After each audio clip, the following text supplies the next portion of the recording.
¿Qué tal, amigos? Aquí estamos nuevamente con un invitado académico, un invitado que yo creo que una de las frustraciones que tiene es que no pudo ser futbolista y que además ha incidido mucho en la relación educación política en nuestra región. Ya vamos con este podcast aquí en SBC.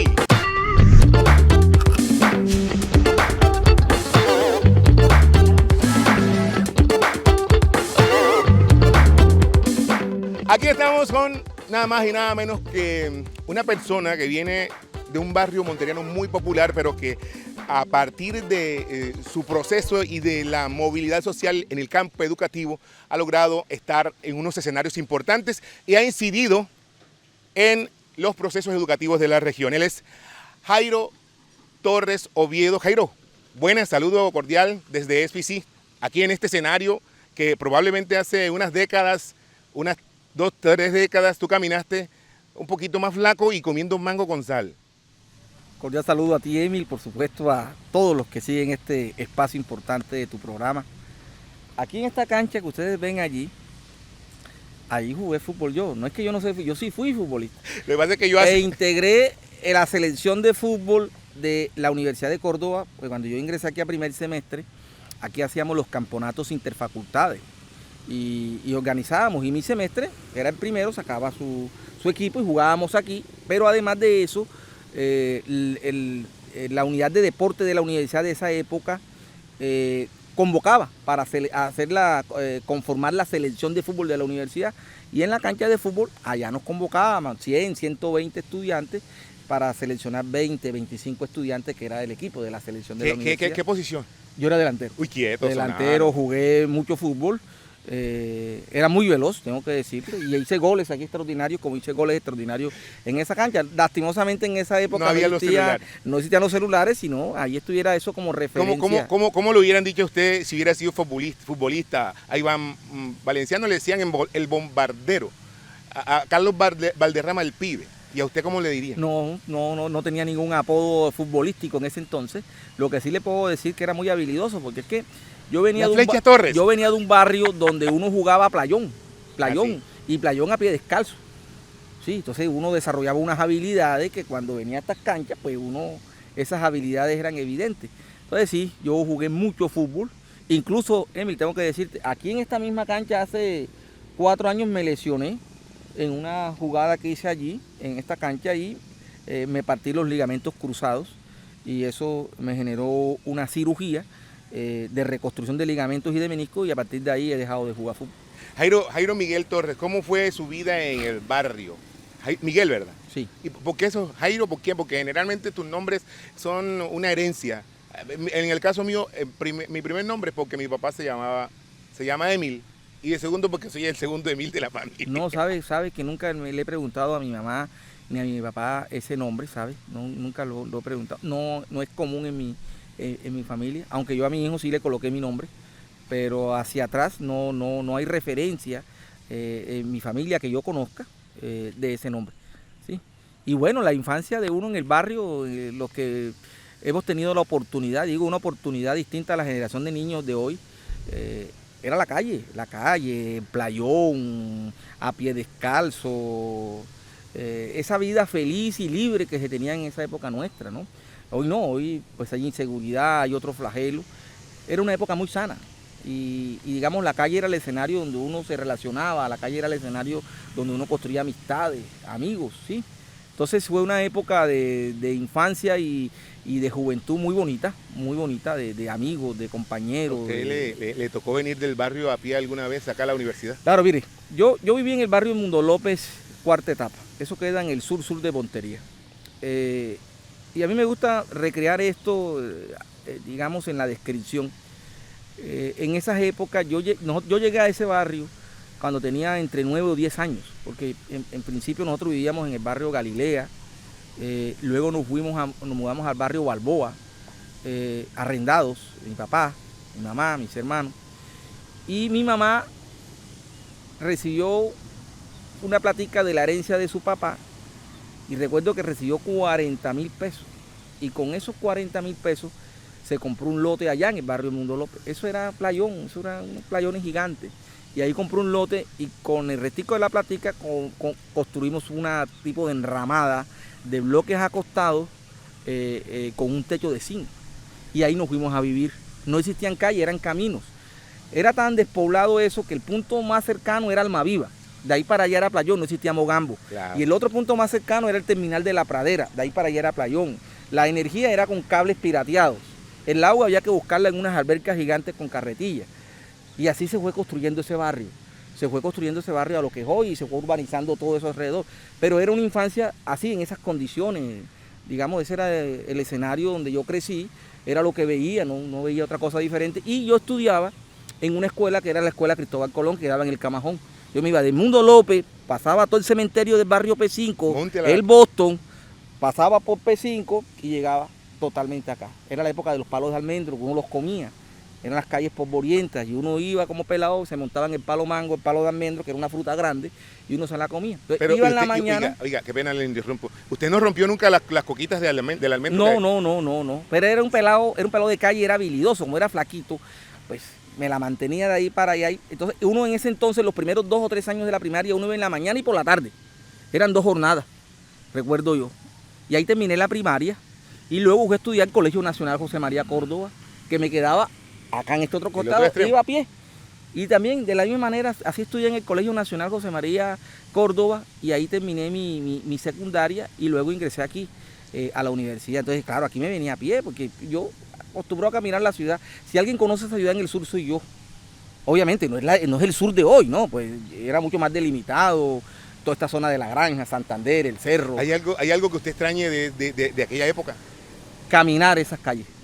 La nostalgia que me genera hoy cuando paso, por ejemplo, por el barrio P5 y ya la reminiscencia de no encontrar ese barrio que yo conocí, ya totalmente transformado, urbanizado, era mucho más solitario esa época, mucho mejor. Y sí, caminaba mucho el sur, yo conozco mucho el sur de Montería, pasaba mucho en La Granja, iba mucho a Santander, al Cerro, porque ahí eran los compañeros de uno. Entonces, claro, si uno se minaba las clases, se iba para La Granja, ande un amigo, o se iba para Santander, o se iba para allá, para el pie del cerro, otro amigo. Entonces, yo toda esa zona las caminaba, era una época, como te digo, mucho más segura, y uno podía caminar a la ciudad sin tanto angustia, sin tanto miedo. No existía este caos urbanístico, no existía este tema vehicular de moto. Uno andaba en bicicleta, claro, yo anduve mucho con bicicleta. Yo me iba a veces de mi casa al Nacional en bicicleta. Yo tuve una época una bicicletica y me iba y regresaba. Entonces era una forma de caminar. Íbamos a comprar el gas. Como no existía gas natural ni nada de eso, sino eran mechones. ¿Te acuerda usted? Entonces nosotros todos los sábados, mi papá me mandaba a comprar el gas. Ahí del Mundo López, el Camajón. Ahí estaba la bomba del Camajón. Y yo iba con 2 tanques y compraba el gas. Y ese gas duraba la semana. Y cada semana venía ya a comprar el gas. Porque eran los esocandelas. Claro. Te llenas de gala en Mequi, eso era el fogón. Si usted tuviera la posibilidad, Jairo, de estar allá en uno de esos lugares del pasado, por ahí entre la década del 80, finales del 90, y le tocara recrearse como hoy en la actualidad con cierta facilidad para direccionar una institución en aquel momento, ¿cuál direccionaría? Me gustaría el Colegio Nacional José María Córdoba. ¿Usted hubiera sido rector de claro, allá del colegio? Me gustaría mi escuela, el Cristóbal Colón, que ya no era la escuela donde yo estudiaba, yo un colegio mucho más grande, transformado, ¿no? Infraestructura, pero era una escuelita con 2 bloques. Podía tener como 8 saloncitos, 9 saloncitos, recuerdo yo. Era una escuela, ya hoy es un colegio. O el Colegio Nacional de mi época, el edificio, sí, o sea, eran una época diferente. O sea, el tiempo es el mismo, pero digamos, el tiempo se va modificando por las acciones que se van haciendo, ¿no? Como la percepción de las cosas. Y esa es la nostalgia que a uno le genera cuando llega esto, que ya no encuentra, en la memoria está cómo era, pero hoy en la realidad esa memoria se modifica totalmente. Jairo Miguel Torres Oviedo se convierte en licenciado porque eso es lo que puede estudiar o porque ya la vocación te había... Mire, Emil, y en eso yo a veces soy reiterativo. Yo soy un maestro por formación y por convicción. Si yo volviera a nacer, volvería a ser maestro. Es lo que he hecho toda la vida. Siempre me gustó esta profesión. La estudié con gozo, la estudié con convicción, con principios. Y yo sigo siendo un educador hoy. Tengo un rol de rector, pero sigo siendo educador. Yo creo que de eso no me arrepiento realmente. A pesar de que estudié otra carrera, yo soy abogado. También es abogado. hice especializaciones, yo tengo una especialización en filosofía política, tengo una especialización en gerencia pública, tengo una especialización en derecho constitucional comparado de la Universidad de Pisa, tengo una maestría, tengo un doctorado, tengo 3 doctorados honoris causa aparte de mi doctorado. Es una vida de formación y entonces ese conocimiento hay que compartirlo y lo hace a través de la educación, educando. Hay alguien, un argentino que habla sobre el poder. En algún momento el poder, usted habla del tiempo y las acciones. El tiempo es el mismo, las acciones son las mismas. Dentro de esa reflexión, dentro de ese postulado que usted lanza, ¿cómo ha sido pues entonces su percepción del poder en cuanto ha tenido la posibilidad de usted de manejarlo? Sí, mire, viéndolo como, el concepto de poder, y ahora que tú me haces esa pregunta tengo que definírtelo en términos de la teoría política clásica, de la filosofía política clásica. Se dice de la filosofía política que se define el poder como la capacidad de someter la voluntad de los otros a la propia voluntad. Es un concepto clásico. Yo entiendo más el poder en términos de organización y de transformación, ¿sí? Y de incidencia. Existe un poder político. Quienes gobiernan tienen un poder político. Por eso la pregunta, ¿usted se siente con poder? Digamos, yo estoy en una responsabilidad social. Y desde esta responsabilidad social desarrollamos una función social. Y una función social desde la educación. Para incidir en cambiarle la vida a la gente, transformarle la vida a la gente. Allí es donde se materializa el poder. ¿Sí? Porque también puede ser entendido el poder para destruir, el poder para manipular, el poder para controlar y no para servir. Entonces por eso siempre he dicho, el poder es algo serio. Porque cuando tú tienes el poder, la forma de ejercerlo incide en el destino de una sociedad, incide en el destino de la vida de la gente. Entonces, este rol que yo tengo de ser rector de la Universidad de Córdoba es un rol dentro de la legalidad, es un rol compartido, porque las decisiones no dependen solamente de mí. La universidad tiene normas, tiene reglas, tiene estatutos, tiene acuerdos, tiene cuerpos colegiados. Entonces, digamos, eso es un poder que se ejerce en un direccionamiento distinto. En este caso de usted, qué pena que lo interrumpa, el poder y el liderazgo van de la mano. Claro, recuerde que la historia de la humanidad ha mostrado líderes para bien o para mal. Usted puede construir un liderazgo para transformar y cambiar la vida de la gente. Con poder. Claro, ahí se materializa el poder, una idea de poder, pero no en términos clásicos como se lo definí. No se trata del poder para controlar, ni para someter, ni para dominar, sino para transformar, para hacer mejor las cosas, para incidir en la transformación de la sociedad. Usted estuvo en 2 escenarios, en el 3er piso, ahora, en el siglo pasado estuvo ahí en el 1er piso junto conmigo, cuando hacíamos y teníamos que amanecer para ver una transformación que probablemente tiene un cimiento muy triste, recordar todo eso, porque hay personas, por ejemplo, en mi caso familiar, que se quedaron en ese proceso de transformación de la universidad, que fallecieron, que fueron, o sea, a los que les cortaron sus intenciones de continuar.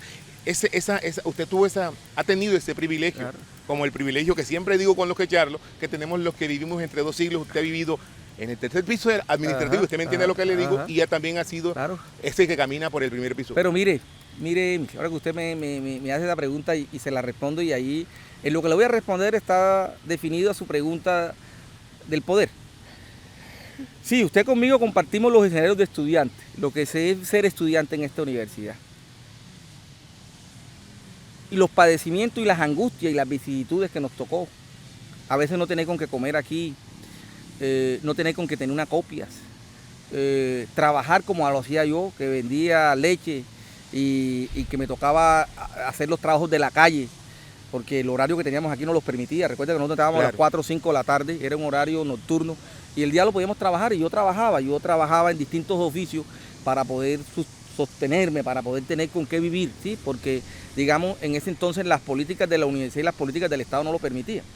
Pero mire hoy, cuando yo me veo en esa época de estudiante y veo hoy, este estudiante tiene lo que usted y yo no tuvimos, ni la generación. Estos muchachos hoy tienen almuerzos garantizados. Estos muchachos hoy tienen, por parte del Departamento de la Propiedad Social, subsidios mensuales, ¿sí? Y que si sacan 4.30 le adicionan. Estos muchachos hoy tienen un mundo de beneficios que lo hemos logrado de gran medida con el liderazgo. Le hemos dado mejores condiciones. ¿Para qué? para que muchos como de la generación suya y mía no tengan que desertar, no tengan que salir, porque no tenían con qué sostenerse. Nosotros nos sostuvimos porque trabajábamos, si no, no hubiésemos permanecido aquí, porque nos tocaba dos opciones, o sobrevivir trabajando para tener con qué comer, o estudiar. Nosotros combinamos las dos cosas. Claro. Entonces, esta generación, yo puedo decirle a ustedes hoy, y ahí en gran medida la respuesta a su pregunta sobre el poder, es que hemos contribuido. ¿Y por qué hemos contribuido? Porque tenemos conciencia de cómo es la vida de un estudiante pobre en la universidad pública. Y entonces, todos los días hacemos esfuerzos para que, con esa conciencia de quiénes somos y de dónde venimos, que no se nos ha olvidado, porque es lo que nos mantiene aquí, con la sensibilidad, y es lo que yo llamo la conciencia social, esa no se nos ha olvidado, hemos propendido por crear mejores condiciones todos los días aquí, para que esta generación de muchachos no padezca ni sufra lo que la generación suya y a la mía nos tocó padecer estudiando aquí. Una de las situaciones que yo pues abrigo mucho y sobre las que siempre he pensado es que desde antes, cuando se comienza a dirigir el concepto de democracia, se piensa que los que conocen la ciencia, que profundizan conceptualmente y la metainterpretan, serían los que administran en la República y todo eso. Sí, ¿no? Y de alguna manera, aquí sumamos otro elemento que a veces confundimos, es que ustedes tienen empatía. ¿Y qué es la empatía? Haber vivido lo que viven, o haber vivido lo que vivimos, le hace ver la realidad de lo que sufre o de las angustias de una persona que, por ejemplo, está estudiando actualmente. Eso sí es empatía. Es decir, la empatía con usted, hay una facilidad por la movilidad que tuvo de conocer en cuerpo propio lo que se vive siendo estudiante de la universidad pública, y desde ahí arriba, cuando puede distribuir, organizar, administrar el recurso. Se trata de ser coherente. Yo lo resumiría en esta expresión: coherencia, que es una de las cosas más complejas, la coherencia, ¿sí? O sea, entre lo vivido y cómo eso se traduce en la realidad, en coordinar y ser coherente con eso vivido, ¿no? Y eso a mí no se me olvida. Mire, Emil, y se olvidó con toda la sinceridad. Y para mí es un motivo de orgullo y de satisfacción. Yo sé quién soy. Cada día que yo me levanto y coloco los pies en el suelo, sé de dónde vengo. Sé mi origen. Y ese origen ha permitido construir en mí una identidad, una forma de pensar la vida, de pensar el mundo, y tratar de ser coherente con esa visión de la vida. Y esa visión de la vida es esto, es cómo contribuimos desde lo que hacemos a que la gente viva mejor, para que estos jóvenes salgan adelante, para que estos jóvenes puedan construir un proyecto de vida. Cuando yo hablo del papel transformador de la educación, que yo soy un ejemplo de eso. Si yo no hubiese educado, pues mi vida hubiese sido otra. Yo he llegado a ser lo que soy hoy gracias a esta universidad. Por eso cuando yo hablo con los estudiantes les digo, hay que estudiar, no hay otra opción, no hay otra posibilidad. Eso es yo no tuve otra, fue esto. Entonces, eso es tratar de ser coherente, y cómo desde el ejemplo, desde el testimonio, desde la palabra, tú le haces ver al otro que es ese camino que hay que transitar para cambiar la vida, para generar movilidad social, para superar la pobreza. Entonces, nosotros somos el ejemplo de esa generación, y esta generación muchas veces, yo a veces critico esto, pero una crítica constructiva, Emil, porque esta generación muchas veces cree que se lo merece todo. Sí, y no corresponde con el esfuerzo que se hace, no es recíproca con el ejemplo. Y una forma de ser recíproca es protegiendo y cuidando esto, esforzándose, sacrificándose, como nos tocó hacerlo a nosotros. Nosotros nadie nos daba la mano así, ni con la bonanza. No, a nosotros nos tocaba, si no teníamos para pasaje, irnos a pie. Hoy hay una tarifa diferencial. Claro, sí. Los almuerzos eran limitados, hoy mayor cantidad de almuerzos. Llegaba un mes y usted no recibía un subsidio como reciben los muchachos hoy de prosperidad social de 250,000 pesos. Y si usted logra un promedio de 430, le reconocen 500,000 pesos. Los programas de deporte, los programas de salud, los programas... O sea, un mundo de condiciones que pueden tener limitaciones, pero están allí y tú puedes disponer de ellas para que el trasegar, el tránsito por aquí sea lo menos tortuoso posible.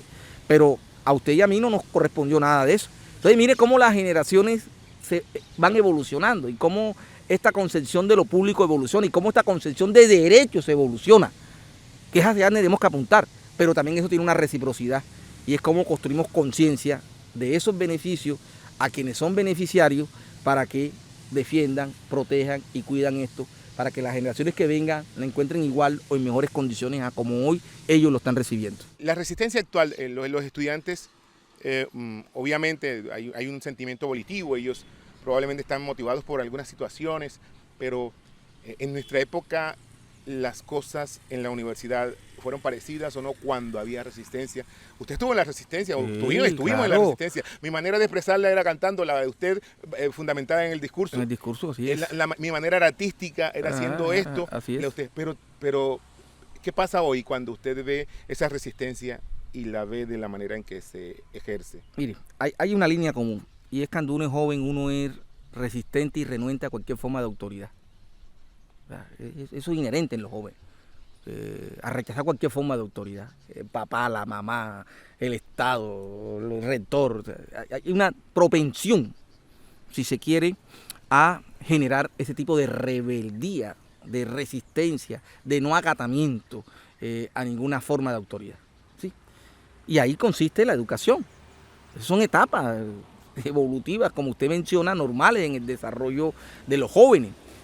Pero cuando eso no se direcciona ni se educa, puede llegar al caos, a la violencia, que es lo que no podemos llegar. Mi generación, yo era un rebelde, un resistente a cualquier forma de autoridad, pero nunca utilizamos la violencia.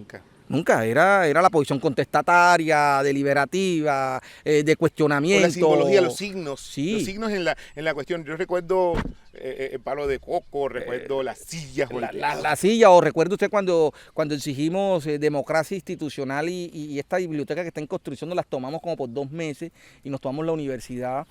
Pero no era ningún acto de violencia, o sea, nosotros no propiciamos violencia de ninguna naturaleza, ¿no?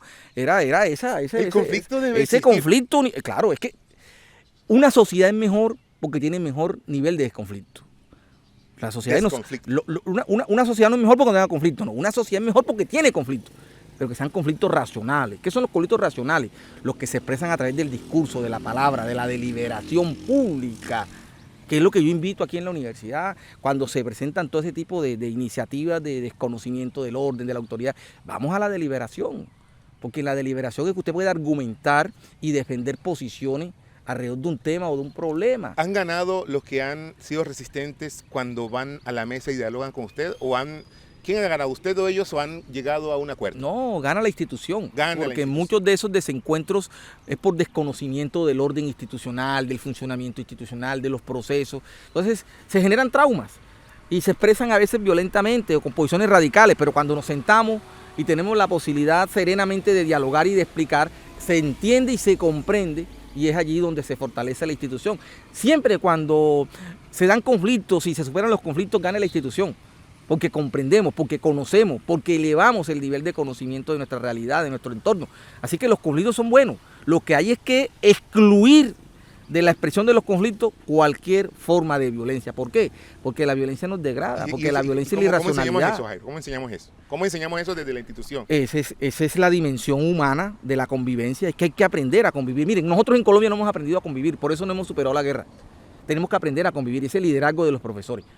Los profesores tenemos una función formadora que muchas veces nos olvida en el aula. Nos quedamos en la transmisión de un conocimiento que puede ser muy bueno, pero no lo hacemos útil a la vida. A estos muchachos hay que acompañarlos, hay que orientarles la visión de la vida. Entender que hay una dimensión que es la dimensión humana, social, de la convivencia. Y a veces eso no lo hacemos. Y eso hace que los muchachos tengan una visión del mundo conflictiva, compleja, y aquí la liberan. Y cuando la liberan se puede volver caótica y violenta. Eso es lo que hay que tratar de educar. Hay que educar para la convivencia. Claro. ¿Y qué educar para la convivencia? Vivir con los otros que son diferentes a mí, sin que eso implique el uso de la fuerza o la violencia. Entonces creo que ese es el gran reto que tiene la educación, que no lo hemos ejercido como debe ser.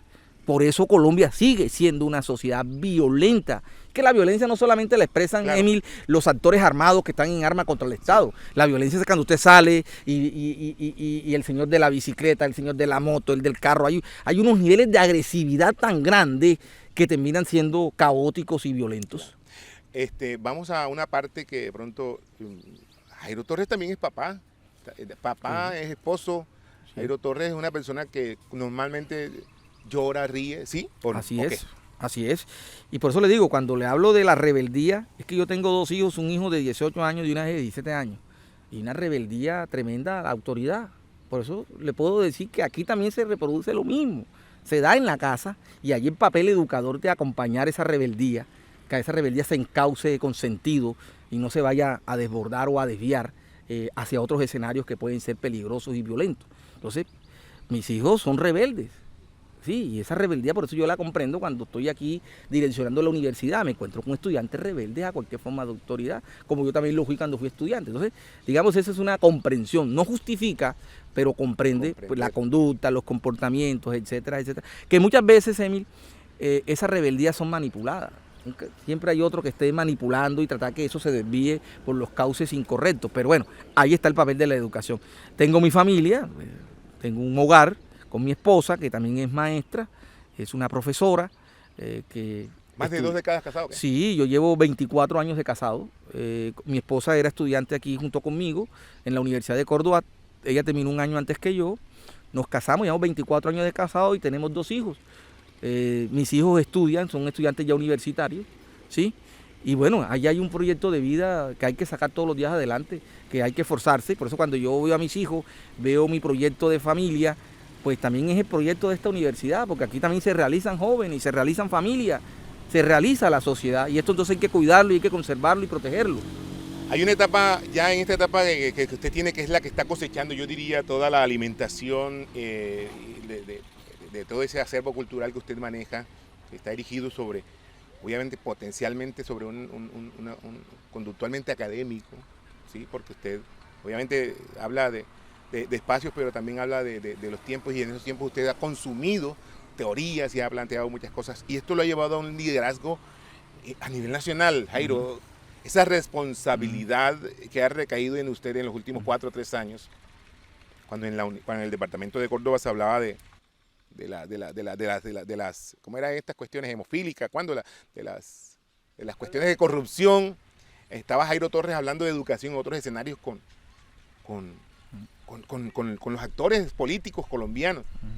O sea, probablemente lavarle la cara a Córdoba en cuanto a quitarnos esa máscara de corrupción. Usted ha tenido algo que ver poniendo en el otro escenario que nosotros somos gente que se está formando, que está educándose.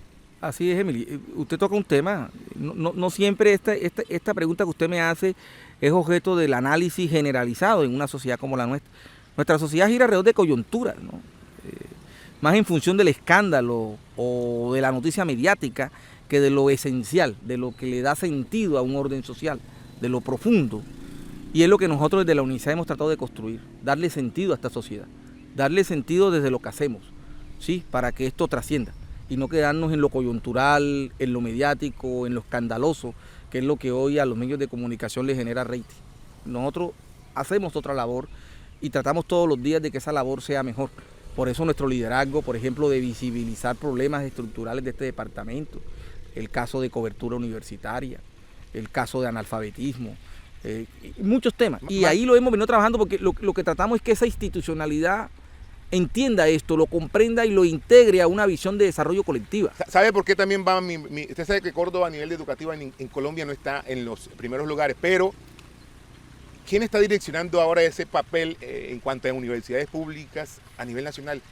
Sí. Un cordobés que está en una, o sea, esa es como la paradoja, ¿sí me entiende a lo que estoy refiriendo? Claro. ¿Por qué nosotros estamos direccionando ya? Porque el sistema universitario estatal, usted es el presidente. Claro, por supuesto. Y usted, ese sistema universitario está dando los lineamientos para ulteriores procesos sociales en Colombia. Pero nosotros a nivel departamental estamos quedados en educación.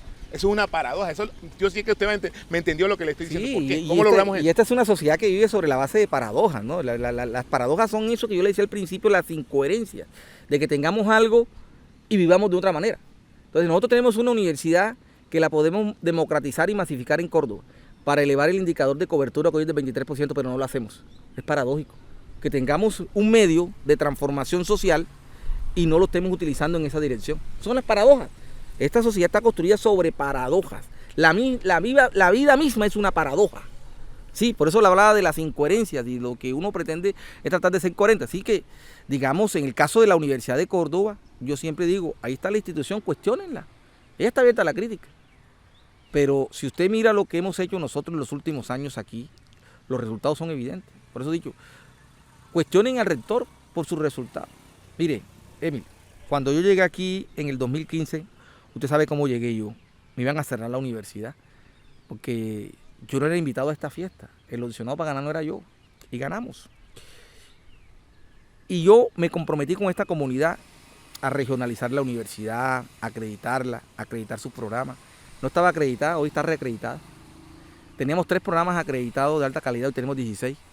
No teníamos ni un solo programa acreditado internacionalmente, hoy tenemos 2. Tenemos presencia científica en 14 departamentos de Colombia. De acuerdo a los rankings, somos la mejor universidad entre públicas y privadas del Caribe, el QS, que es un ranking británico. Somos la número 4 entre las 34 públicas, la número 12 entre públicas y privadas en Colombia. Estamos bien escalafonados en el concurso de América Latina. Una universidad visible internacionalmente. Una universidad respondiendo a su territorio. Construimos el modelo de regionalización SAGUN, que hay que replicarlo en el resto de las subregiones del departamento. Estabilizamos financieramente a la universidad. Hemos fortalecido el campus universitario, la nueva biblioteca que va a quedar aquí, gestión nuestra. El edificio de ciencias básicas, gestión nuestra. El nuevo polideportivo, gestión nuestra. Fortalecimiento de los laboratorios, de los equipos. Ahí está la universidad, Emily. Entonces, digamos, con ello que demostramos que lo público sí puede ser eficiente y que en medio de la complejidad de una universidad pública sí podemos garantizar gobernabilidad. Una de las cosas más complejas en la universidad es la gobernabilidad. ¿Cómo coincide usted con todos los demás rectores para que entiendan todo su discurso prácticamente? Porque, o sea, ser líder académicamente no es un proceso... Hemos acompañado, yo acompaño la mayor parte de los rectores desde mi experiencia de cómo hacer las cosas cuando hay conflicto, yo estoy allí. Entonces, con los rectores lo que hemos tratado es de acompañar desde la experiencia vivida, que digamos las universidades públicas padecemos las mismas enfermedades. El asunto es la medicación, no siempre son los mismos medicamentos y funcionan de la misma manera, pero desde la experiencia uno acompaña cuando hay conflictos, cuando hay realidades, cuando hay diálogo, etcétera. Entonces creo que ha sido un factor importante y lo más importante que yo siempre le digo a los rectores es el diálogo. Claro. Entre más se conozca el funcionamiento de la institución por su complejidad, eso minimiza los conflictos. Aquí hay conflictos que se han presentado, Emil, por desconocimientos básicos del engranaje institucional. Entonces, digamos, el rector toma un liderazgo hacia adentro en ese diálogo, pero ese diálogo tiene que prenderlo el profesor, el trabajador. No puede ser una responsabilidad única del rector. Pero bueno, eso hace parte de esas complejidades que nos toca lidiar todos los días para que esta universidad salga adelante. Y creo que hoy es una universidad presentable, es una universidad visible, es una universidad con liderazgo. Y eso hay que sostenerlo y hay que mantenerlo. Y el mensaje hacia adentro es defender esto, proteger esto. Y esto lo protegemos con ideas, con conocimiento, con diálogo, con deliberación, con argumentación, no con la violencia. Hay que excluir todas las formas de violencia que nos degradan, que nos destruyen. Este es un escenario libre. Aquí a nadie se le prohíbe que lance su opinión, que la defienda. Yo estoy abierto siempre a ir a donde me inviten, a asambleas, a eventos. Lo hago por iniciativa propia. Así que pues, de todas maneras siempre va a resistencia. Este es un ágora, un ágora abierta a la situación institucional, pero también a la vida social. Así es. Jairo, muy agradecido porque haya aceptado la invitación a este programa, pero no nos podemos ir sin preguntarle a usted lo siguiente: ¿en qué se ha equivocado? Muchas cosas en la vida, tanto en lo personal como en lo institucional, pero equivocaciones que nos mantienen a flote. Hay equivocaciones en la vida que son costosas, ¿no? Hay equivocaciones en la vida que te pueden destruir de una u otra manera. Sí, equivocaciones, digamos, muchas veces en el trato. ¿Cómo se levanta usted de esas mire, cosas? Yo le digo algo, y de pronto esto es una vida muy racional, pero yo llamo consciente. Yo tengo una conciencia permanente, yo siempre pienso, discuto, cuando tomamos decisiones institucionales, voy a llevarle esto a este plano y después lo llevo a lo personal. En lo institucional, cualquier decisión aquí, pues la compartimos con el equipo. Vamos a tomar esta decisión, la sopesamos y la ponemos en marcha. Eso ayuda a minimizar, ¿sí? Cuando hay conflictos igualmente. O sea, yo he aprendido a trabajar en equipo institucionalmente. No tomo las decisiones yo solo. En eso no soy soberbio, no soy arrogante, no tengo esas vanidades, sino que cuando hay que tomar decisiones que son cruciales para la vida institucional, las sopeso, consulto, profesores, directivos, oiga, ven acá, hay esta situación, ¿cómo podemos hacer? ¿Qué hacemos? Cuando hay conflictos igualmente, oiga, venga, aquí hay esta situación, ¿cómo? Ese ejercicio es muy importante porque permite salir adelante. Y en lo personal igualmente, tratar de ser lo más consciente posible para evitar errores. Y cuando se cometen errores, que los errores que yo, por ejemplo, como ser humano puedo cometer a veces, ser soberbio, posiblemente prepotente, pero no que daña a otra persona. O sea, nunca he tenido Nunca he dañado a nadie.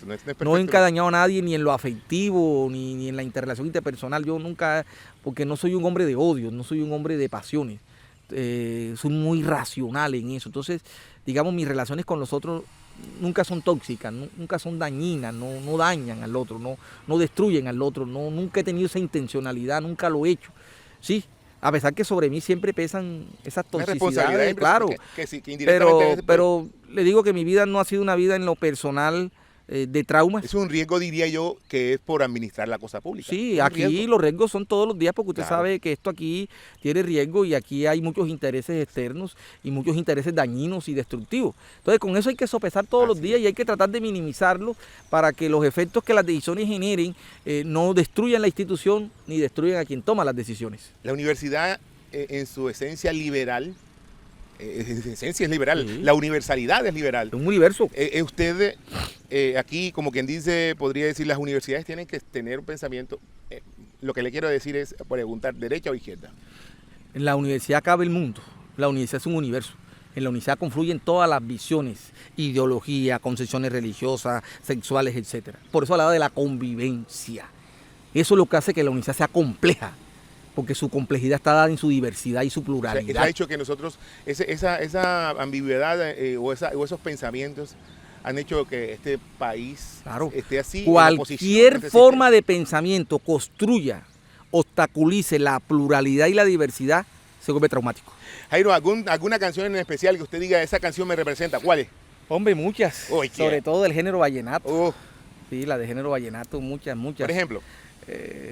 Mencionarle aquí, no me acuerdo ahora así como de una en específico. De Zuleta, Diomedes. No, Diomedes. Leña gruesa, leña blandita, como dicen por ahí. No, a mí me gusta el vallenato viejo. Usted, como dicen, leña gruesa. A mí casi me gusta el vallenato viejo, ese vallenato que le canta a la vida, le canta a la tradición, a la cultura. Cuando se escribía crónicas, cuando se hacían crónicas, cuando el vallenato era género literario prácticamente. Hay un vallenato de Juancho Polo Valencia, que por ahí hay un documental que recrea el origen de esa canción, Alicia Dorada.